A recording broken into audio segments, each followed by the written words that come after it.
नमस्कार दर्शकों, आप सभी का स्वागत है हिंद किसान में। मैं हूं आपके साथ अनिका हैरन और आज हमारे साथ खास मेहमान हैं चौधरी पुष्पेंद्र सिंह, जो कि अध्यक्ष हैं किसान शक्ति संघ के। पुष्पेंद्र जी, बहुत बहुत स्वागत है आपका। इस वक्त सबसे बड़ा सवाल, अगर किसान आंदोलन की बात करें तो बोला जा रहा है कि जो किसान है, जब उन्होंने शुरुआत की थी तो वो हर बार बोल रहे थे कि ये गैर राजनीतिक रहने वाला है, और इस वक्त जो पड़ाव है किसान आंदोलन का, बोला जा रहा है कि ये राजनीति कर रहे हैं। क्या कहेंगे आप? देखिए अनिका जी, जिस प्रकार से विशाल आंदोलन किसानों के दो मूल मांगों को लेकर के, एक तो 3 कृषि कानून जो किसानों के विरोध में है, उनको हटाया जाए, उनको वापस लिया जाए, और दूसरा लीगल गारंटी एमएसपी की दी जाए।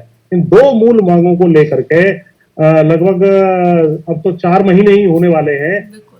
3 लाख किसान भाई दिल्ली घेरे पड़े हुए हैं और लगभग 300 किसान भाइयों की इसमें शहादत हो चुकी है। और 2 ही महीने हो गए, अब तो लगभग वार्ता भी 22 जनवरी को हुई थी, 2 महीने होने जा रहे हैं। और सरकार बिल्कुल निष्ठुर, कठोर, और उसके कान पे कोई जू नहीं रेंग रही है। अपने चुनाव पे चले गए, छोड़ करके सबको चले गए। इसमें विशाल आंदोलन होने के बावजूद भी, जिसमें कि 14 करोड़ किसान परिवार और लगभग आधी आबादी देश की लगी हुई हो जिस काम में, उस काम को या उस इतने बड़े सेक्शन को इग्नोर करके जिस तरीके से सरकार चल रही है, उसके बाद लोकतंत्र में हमारे पास इनका विरोध करने का, अगर ये हमारी सुनवाई नहीं करते हैं, तो एक ही तरीका है, वो बाबा साहब अंबेडकर साहब ने जो हमें वोट का अधिकार दिया है, कि वोट की चोट से हम इनका जो है संहार करें, इनकी कान के ऊपर जो जू नहीं रेंग रही है, इनकी सुनवाई अपनी करवाएं और अपनी बात मनवाने का काम करें। उसके अलावा कोई और चारा नहीं है। इसी वजह से ये निर्णय लिया गया है कि भाई इनका विरोध आने वाले अब से लेकर के तमाम चुनाव जो भी 2024 तक होंगे, 20-25 मैच हैं, सब में इनका विरोध करने के लिए किसान जा रहे हैं। इसलिए मजबूरी में ये निर्णय हमें लेना पड़ा। जी, अब जो लोकतांत्रिक व्यवस्था में जो लोगों की ताकत होती है, उसको एक तरह से किसानों का कहना है कि हम इतने महीनों से बोल रहे हैं, हमारी बात नहीं सुनी जा रही है। तो आपको लगता है कि ये इतने समय से चलते चलते चलते करके तब जाकर ये मुकाम आया है कि अब इस तरह की रणनीति अपनाने को किसान जो है मजबूर हैं? वो अपनी लोकतांत्रिक व्यवस्था में उनको लग रहा है कि हम अपने हक को और किस तरह से पाएंगे।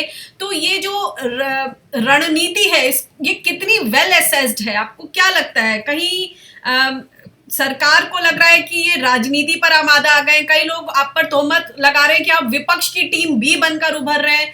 क्या पिछले कुछ महीनों में ऐसे वाकये हुए हैं जहां आपको लग रहा है कि डेमोक्रेसी के पायदान पर हमारा देश फिसल रहा है? ऐसे क्या वाकये हुए हैं जिस पर आप लोगों को लग रहा है कि अब हमें वोट की चोट तक आने की स्थिति आ गई है? देखिए, देश के अनिका जी बहुत बुरे हालात हैं, मैं आपको बता दूं, और जिम्मेदारी से मैं कहना चाहता हूं। मैं कुछ स्नैपशॉट्स आपके इसमें बताऊंगा, 3-4-5, जिससे अंदाजा आपके दर्शकों को लग जाएगा। 2018 में पहले आर्थिक मोर्चे पे जो नाकाम ये सरकार रही है, जिसका प्रभाव किसानों पर, मजदूरों पर और तमाम वर्गों पर पड़ रहा है, मध्यम वर्ग पर पड़ रहा है, सरकारी कर्मचारियों पर पड़ रहा है। हमारी जीडीपी 18-19 में 140 लाख करोड़ रुपए की थी। ये मैं कांस्टेंट प्राइसेस पर बता रहा हूं। 19-20 में बढ़ के 146 लाख करोड़ रुपए हो गई, और 20-21 में ये 134 लाख करोड़ रुपए रहेगी। यानी लगातार आर्थिक मोर्चे पे हम विफल होते चले जा रहे हैं। हमारे देश का जो पिछले साल का बजट था वो 34.5 लाख करोड़ रुपए का था। उसमें से 18.5 लाख करोड़ रुपए हमने उधार लिए हैं, कर्जा लिया है, तब जाकर के हमने ये 34.5 लाख करोड़ रुपए का हम खर्चा कर रहे हैं। यानी कि हम घी पी रहे हैं उधार ले लेकर के, मतलब कि कर्जे के अंदर हमने सारे देश को डुबोने का काम कर दिया है। इस विषय में पिछले दिनों आरबीआई के पूर्व गवर्नर की एक रिपोर्ट आई थी, डी सुब्बाराव साहब की। उन्होंने एक लेख लिखा था, टाइम्स ऑफ इंडिया में छपा था। उसमें उन्होंने कहा था कि हमारे ऊपर आज की तारीख में हमारी जीडीपी का जो कांस्टेंट एब्सोल्यूट प्राइसेस पर है, उसका हमारे जीडीपी का 90% कर्जा हो गया है, और हमारे बजट का 40% पैसा हमारा जो है ब्याज में चला जाता है, ब्याज के रीपेमेंट में चला जाता है, जो बहुत ही दर्दनाक स्थिति है। इसके अलावा जो पिछले साल, जो अभी इस साल का बजट आया है, कृषि से संबंधित 4 विभागों का, वो जो पिछले साल लगभग 4,60,000 करोड़ रुपए था, वो घट के लगभग 3.5 लाख करोड़ रुपए कर दिया गया है, यानी कि बजट की घटोतरी कर दी गई है। उसके अलावा तेल की अगर मैं बात करूं तो इस देश में मानो नारा हो गया है, हम दो हमारे दो, डीजल 90 पेट्रोल 100। जो कोई कल्पना नहीं कर सकता था जब 120 और 140 डॉलर पर मनमोहन सरकार में कच्चे तेल की कीमतें होती थी और 60 रुपए के आसपास बेचते थे, तो ये प्रदर्शन करते थे, चूड़ियां फेंक करके सड़कों पर प्रदर्शन करते थे, कुर्ते फाड़ के प्रदर्शन करते थे। और एक बाबा है, वो जो है कहते थे 35 रुपए में तेल मिलेगा। तो ये स्थिति, और आज ये सारे के सारे मुंह पे पट्टी बांध के चले गए। कहां चली गई इनकी चूड़ियां? तो चूड़ियां जाकर के अब ये मोदी जी को नहीं देने का काम कर रहे हैं। इसके अलावा मजदूरों की मैं स्थिति बता दूं, बड़ी गंभीर है। 1.25 करोड़ के आसपास मजदूर भाई जो हमारे मनरेगा में जो है लगे रहते थे, वो आंकड़ा 2.25 करोड़ का हो गया है, ऐसी रिपोर्ट आ रही है। और जो बेचने की बात है, इन्होंने सारे देश को बेचने का काम कर दिया है।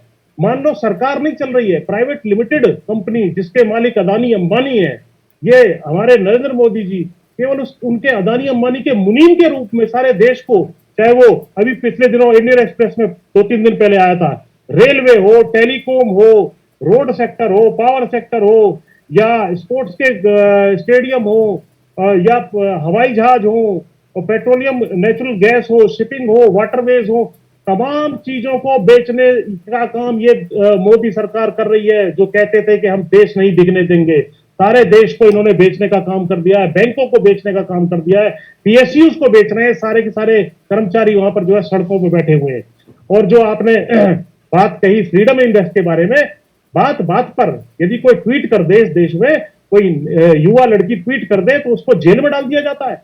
और फ्रीडम इंडेक्स के बारे में जो आपने बात कही, लगातार वीडम की रिपोर्ट आई है, विदेश संस्थाएं हमारे ऊपर कमेंट कर रही है कि फ्रीडम इंडेक्स में भारत नीचे गिरता चला जा रहा है। और कन्विक्शन रेट हमारे यहाँ पर जो ये सेडिशन के चार्जेस लगा देते हैं बात बात पे, उसमें 160% इजाफा हुआ है, लेकिन कन्विक्शन का रेट मात्र 3% है।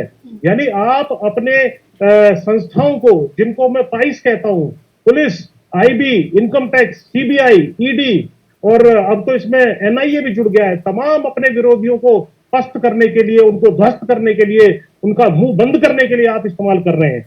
और इसके बारे में भी सुप्रीम कोर्ट की टिप्पणी आई थी कि सरकार से मतभेद जो है वो कभी भी सेडिशन नहीं है, देशद्रोह नहीं है। लेकिन आप बार बार लोगों को, सारे विश्व को जो है देशद्रोह, सारे देश को देशद्रोह बताने का काम कर रहे हैं। आपके खिलाफ टिप्पणियां आ रही हैं, वहां यूके की पार्लियामेंट में आपके खिलाफ चर्चा हुई है, अमेरिका के सांसद जो है आपके खिलाफ चर्चा कर रहे हैं।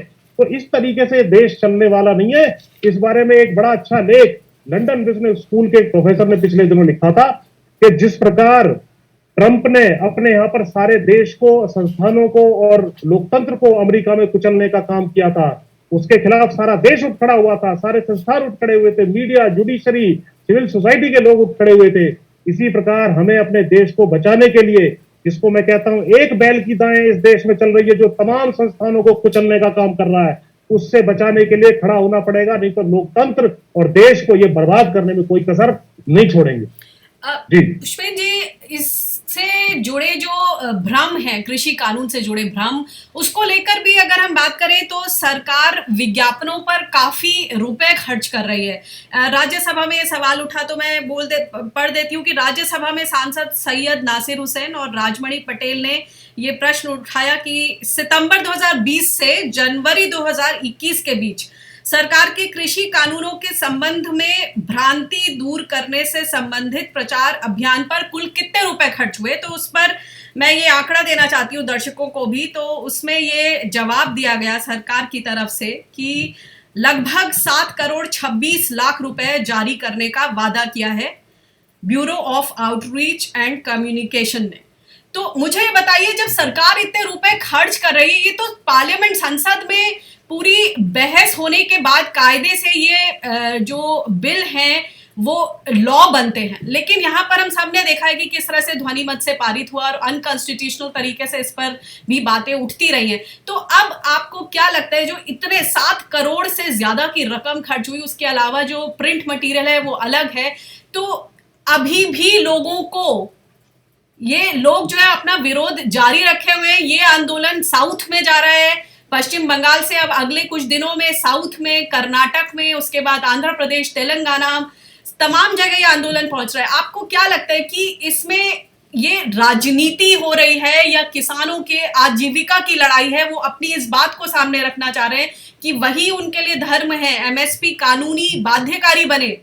क्या स्थिति है और आगे आप क्या देखते हैं कि कब जाके ये बातचीत का चक्का खुलेगा? क्योंकि बात जो दूर होगी वो तो बातचीत से ही होगी। देखिए अनिका जी, ये व्यापक आंदोलन बन चुका है। पहले इन्होंने इसको केवल पंजाब तक, एक धर्म तक, और सिख जैसी जो बहादुर कौम रही है, सेवा देने वाली कौम रही है, जिसने बड़ी बड़ी कुर्बानियां इस देश के लिए दी हैं, उस कौम को बदनाम करने का, सीमित करने का इन्होंने काम किया। फिर पंजाब हरियाणा की बात की, फिर जो है इसमें देशद्रोही और तरह तरह के शब्द इस्तेमाल करने की, पाकिस्तानी, खालिस्तानी और टुकड़े टुकड़े, तरह तरह के शब्द। आज भी कल एक आरएसएस की जो मीटिंग चल रही थी बेंगलोर में, इन्होंने कहा है कि राजद्रोही तत्व उसमें लगे हुए हैं।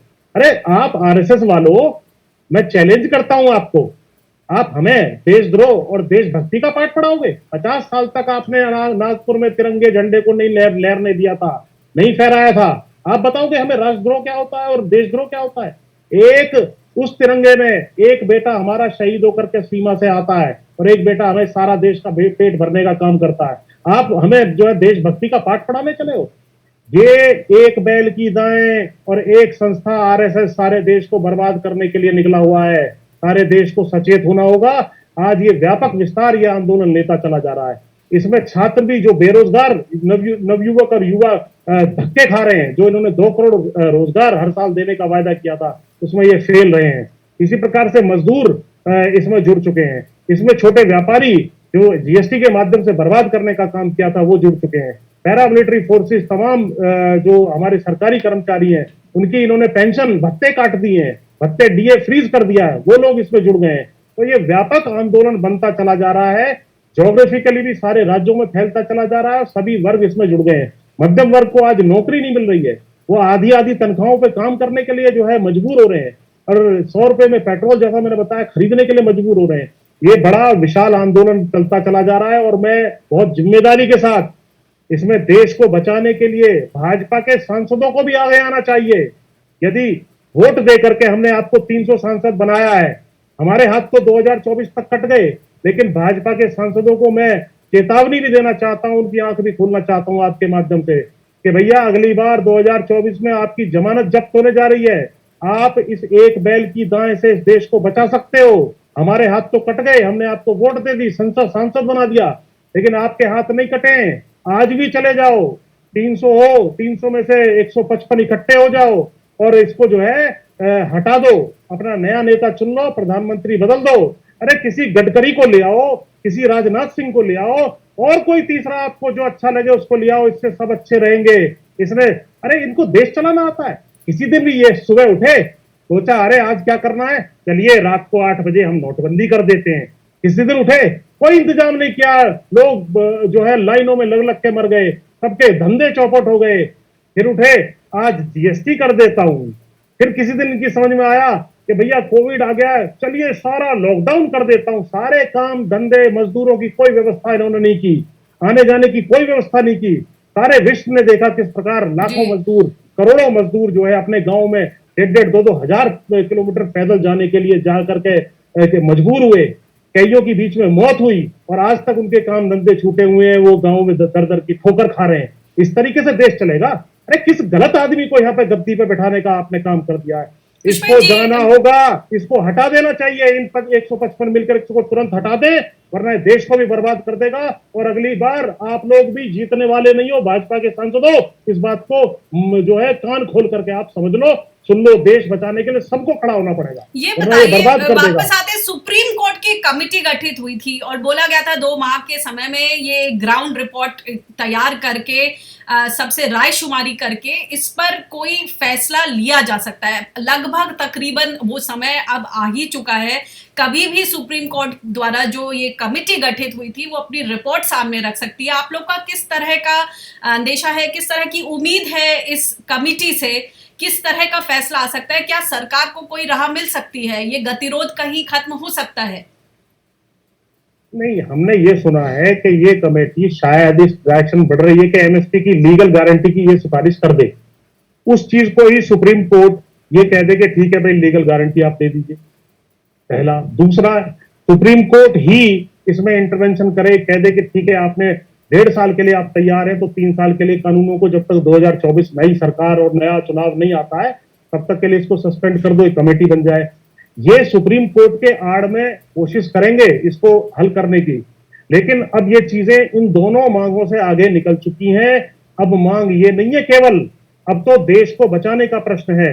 अब तो सब लोगों को मिलकर के, और जो ये कहते थे कि हम झूला उठा करके चल देंगे, अरे भैया, भाजपा के सांसदों में आपके हाथ जोड़ रहा हूं, अरे भैया, इन्होंने दाढ़ी बढ़ा ली है, इनकी गुफा जिसमें ये गए थे केदारनाथ बैठने के लिए, वो तैयार है। आप झूला ढूंढ करके झूला इनको थमा दो, वरना इस सारे देश को झूला थमा देंगे। तो इनको जाने दो, आपका इनको कहना जाने का है समय कि आ गया है। अगर सुप्रीम कोर्ट इस तरह की राहत देती है और एमएसपी को बाध्यकारी बना देती है और मान लीजिए स्थगित कर देते हैं, अभी तो सरकार ने 1.5 साल के लिए स्थगित किया, पर जैसा कि आप कह रहे हैं कि इस तरह का रास्ता भी लिया जा सकता है, तो आपका कहना है कि बात वहीं पर समाप्त नहीं होगी, यह आंदोलन बहुत ज्यादा बड़ा हो गया है और इसमें बहुत सारी परतें जुड़ गई हैं। क्या कहना चाहते हैं आप कि खाली इतने भर से रुकने वाला नहीं है ये?